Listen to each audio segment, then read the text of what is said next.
Catéchèse du pape François sur les vices et les vertus, 8. L'acédie. Parmi les vices capitaux, il en est un qui est souvent négligé, peut-être à cause de son nom que beaucoup ne comprennent pas. Je parle de l'acédie. C'est pourquoi, dans le catalogue des vices, le terme acédie est souvent remplacé par un autre beaucoup plus usité, la paresse. En réalité, la paresse est plus un effet qu'une cause. Lorsqu'une personne est oisive, indolente, apathique, nous disons qu'elle est paresseuse. Mais comme l'enseigne la sagesse des anciens pères du désert, souvent, la racine de cette paresse est l'acédie, qui signifie littéralement en grec « manque de soin ».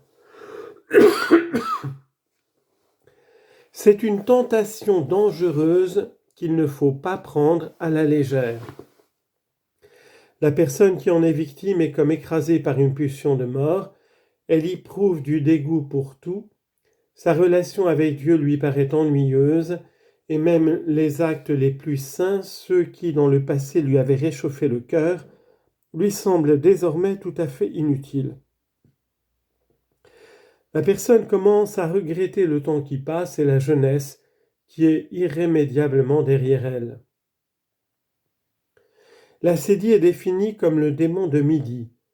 Elle nous surprend au milieu de la journée lorsque la fatigue est à son comble et que les heures à venir semblent monotones, impossibles à vivre. Dans une description célèbre, le moine Évagre représente ainsi cette tentation. L'œil de celui qui est sous l'acédie cherche continuellement les fenêtres et son esprit fantasque est habité de ses visiteurs. Quand il lit, celui qui est sous l'acédie bâille souvent et se laisse facilement gagner par le sommeil, il plisse les yeux, se frotte les mains et détournant les yeux du livre fixe le mur. Puis, les tournant à nouveau vers le livre, il lit encore un peu, enfin baissant la tête, il dépose le livre en dessous, s'endort d'un sommeil léger, jusqu'à ce que la faim le réveille et le pousse à s'occuper de ses besoins.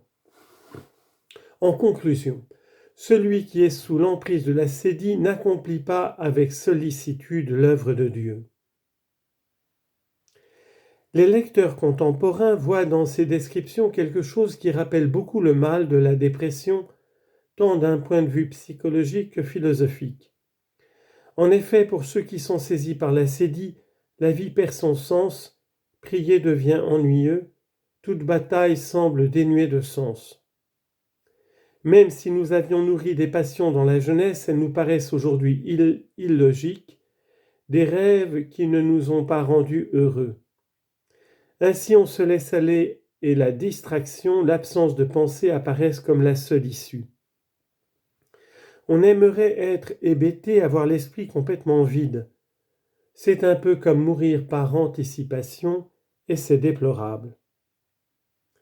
Face à ce vice que l'on sait si dangereux, les maîtres de la spiritualité envisagent divers remèdes. Je voudrais signaler celui qui me semble le plus important et que j'appellerais la patience de la foi.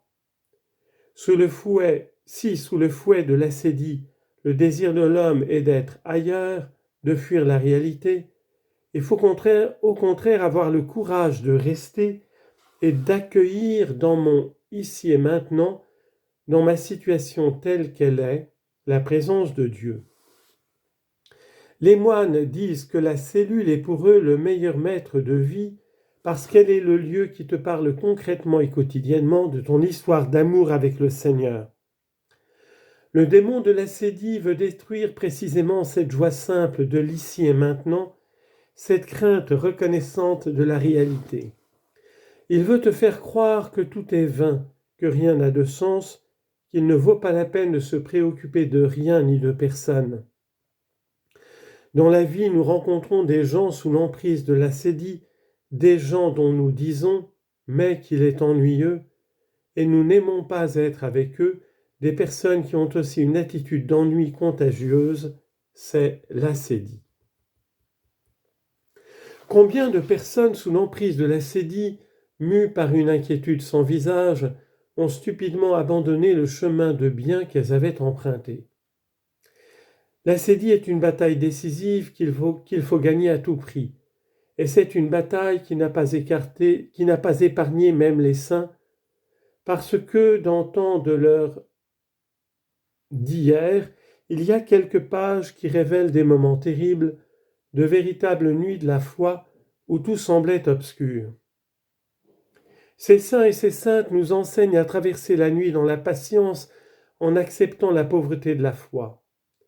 Ils nous ont recommandé, sous l'oppression de l'ascédie, de tenir une plus petite mesure d'engagement, de nous fixer des objectifs plus accessibles, mais en même temps de résister et de persévérer en nous appuyant sur Jésus qui jamais nous abandonne dans la tentation. La foi tourmentée par l'épreuve de l'ascédie ne perd pas sa valeur.